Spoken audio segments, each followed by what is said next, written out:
नमस्कार। मनोनाद सीरीज़ में आप सबका स्वागत है। आज हम बात करेंगे बाइपोलर बीमारी की, बाइपोलर डिसऑर्डर की, और उसमें हमारे इंडियन म्यूज़िक थेरेपी यानी कि भारतीय संगीत चिकित्सा में क्या उपचार है और ऐसा क्या क्या कर सकते हैं जिससे बाइपोलर के पेशेंट्स को फ़ायदा हो।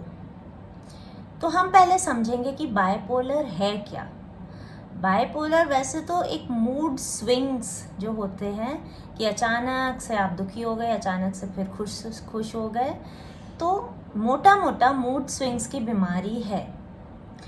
अब इसे पहले के ज़माने में इसे मैनिक डिप्रेसिव इलनेस भी कहते थे, बट अब इसे बाइपोलर कहते हैं। तो बाइपोलर में मेनली व्यक्ति का जो मूड है, उसकी एनर्जी है, जो उसके एक्टिविटी लेवल्स हैं, रोज़मर्रा के काम करने की जो एबिलिटीज़ हैं, वो उसमें चेंजेस होते रहते हैं। तो ये ही मेन बाइपोलर के प्रमुख कारण हैं। और इसके दो फेजेस होते हैं। पहला है मेनिक फेज, कि एक इंसान जो कि बाइपोलर का है तो वो एकदम से बिल्कुल एनर्जेटिक हो जाएगा, खुश हो जाएगा, इतना काम करेगा और इतना ज़्यादा उसके अंदर एनर्जी आ जाएगी, इरिटेबल भी रहेगा अगर उसके मुताबिक काम ना हो। बिल्कुल उसकी बोलने की क्षमता, उसकी सोचने की क्षमता सब कुछ बढ़ जाती है। तो इसको कहते हैं मेनिक फेज, यानी कि एक इंसान में बहुत सारी एनर्जी आ गई, वो बहुत ज़्यादा ज़रूरत से ज़्यादा काम कर रहा है। रिस्क टेकिंग बिहेवियर्स भी हो जाते हैं कि जो काम वो बिल्कुल भी नहीं करता था, रिस्क नहीं लेता था, वो भी करने को लगा है। तो पहला ये फेज़ है। दूसरा है डिप्रेसिव फेज़। एक इंसान एकदम वही उसी जगह पर सेम इंसान बिल्कुल होपलेस सा, एकदम निरीह सा बैठा हुआ है, कुछ काम नहीं कर रहा है, ढीला पड़ा हुआ है, डला हुआ है और फटीग महसूस कर रहा है, उसकी एक्टिविटी भी कम हो गई है, कॉग्निशन बिल्कुल ज़ीरो है। तो ये दो फेजेस होते हैं कि, और वो एक साथ भी आ सकते हैं और एक टाइम तक रहते हैं। कि जैसे अब अगर यूफोरिक फेज़ है यानी कि मेनिक फेज़ है, वो 1 महीने तक बना हुआ है, 15 दिन तक बना है, उसके बाद डिप्रेसिव फेज़ आ गया, ऐसा भी हो सकता है। तो इस तरीके का जो मूड स्विंग है, उतार चढ़ाव है, वो बना रहता है और यही बाइपोलर बीमारी है। तो ये एक तरीके की साइकोलॉजिकल डिसऑर्डर है, यानी कि मेंटल न्यूरोलॉजिकल भी बोल सकते हैं, लेकिन इसको मेनली साइकोलॉजिकल डिसऑर्डर बोला जाता है। अब हम देखेंगे कि हम क्या काम कर सकते हैं। अब अगर आपको ये उतार चढ़ाव, जो मूड स्विंग्स की अभी मैंने बात की, तो सबसे पहला उपचार आपको क्या समझ में आता है? वो बंदा रेगुलेटेड नहीं है, कंट्रोल्ड नहीं है।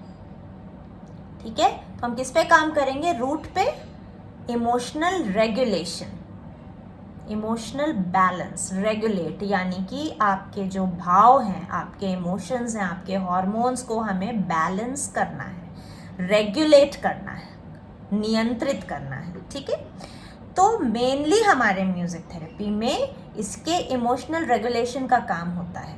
ठीक है, और अगर चक्रा साइंस की बात करें तो इमोशनल रेगुलेशन सबसे ज़्यादा जो काम करता है वो है मूलाधार पे, यानी कि स्थिरता पे।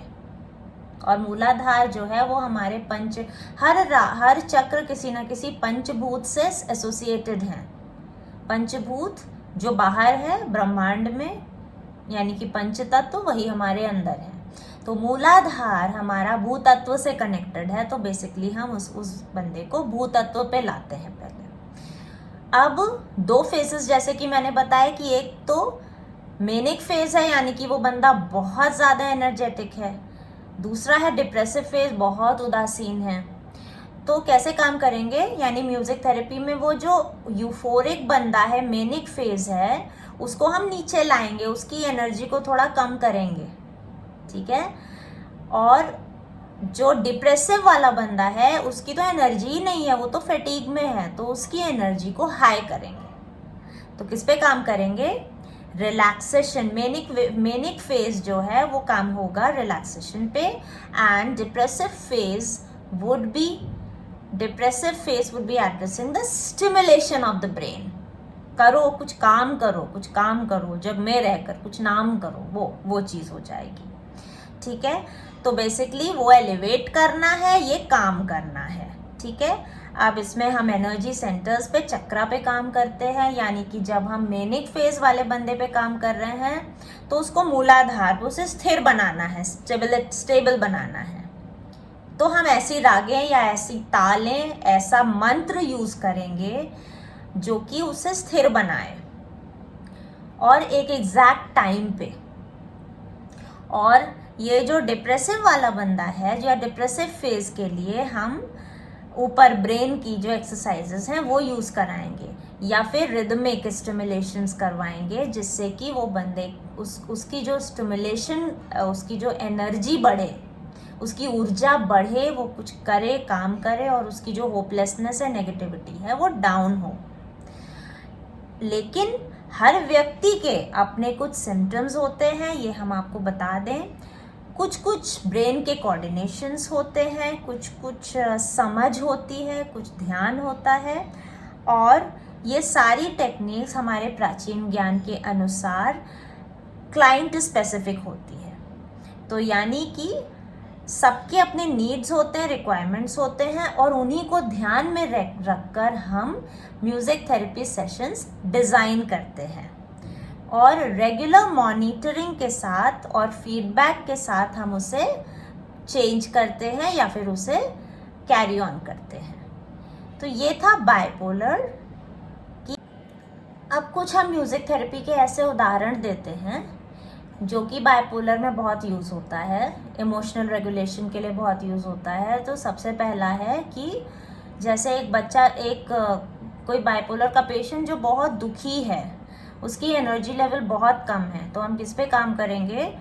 ताल पे। तो हम सबसे पहले उसे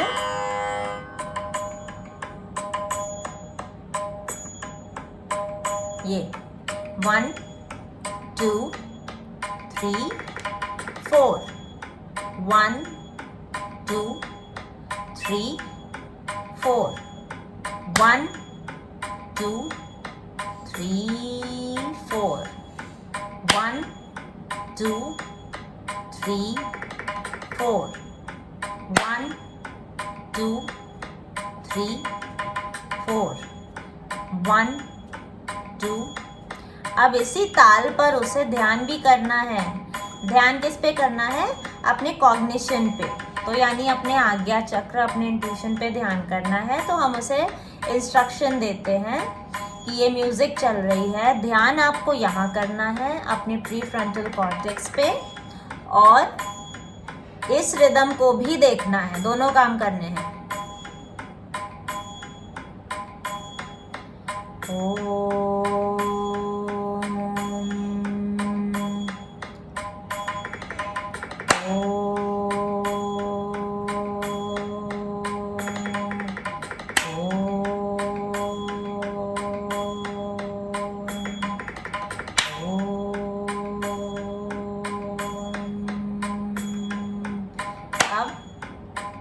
तो ये जो हम क्यों कर रहे हैं, हमारा ब्रेन चल पड़े ताकि स्टिमुलेशन। इसके और भी पोजेस हैं।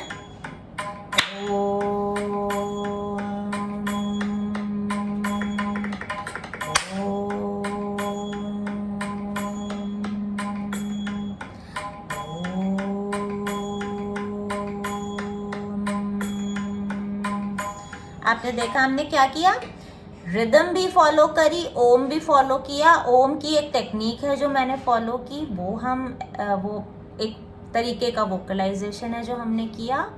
फिर साथ में हमने ऐसे ऐसे स्ट्रेचेस किए जो कि ब्रेन के लिए, और स्ट्रेचेस के साथ साथ मेडिटेशन भी करवाना है, यानी कि राग ध्यान, मंत्र ध्यान, ओम ध्यान, ओमकार नाथ में ध्यान भी करवाना रहेगा। यानी कि सबसे पहले हम बोलेंगे कि आप अपने यहाँ पे फोकस करें, ध्यान करें।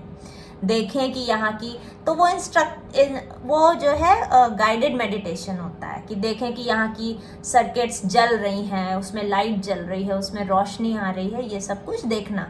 तो ये डिप्रेसिव फेज वालों के लिए।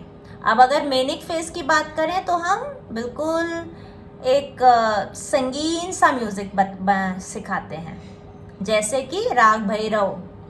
राग भैरव में अगर हम एक शांति मंत्र सिखाएं, ओम द्यौ शांति, अंतरिक्ष शांति, पृथ्वी शांति, रापः शांति, तो शांति मंत्र अगर हम किसी शांत राग में, मूलाधार से संबंधित, मूलाधार चक्र से संबंधित राग में बताएंगे तो उसकी मेनिक फेज में काफ़ी फायदा पहुंचेगा, यानी कि वो पेशेंट स्थिर हो जाएगा। तो ये हमारा है एक कुछ उदाहरण है, बहुत सारी चीज़ें हैं जो हम कराते हैं और वो क्लाइंट स्पेसिफिक होती है। ये कुछ उदाहरण थे जो कि हम बायपोलर में यूज़ करते हैं।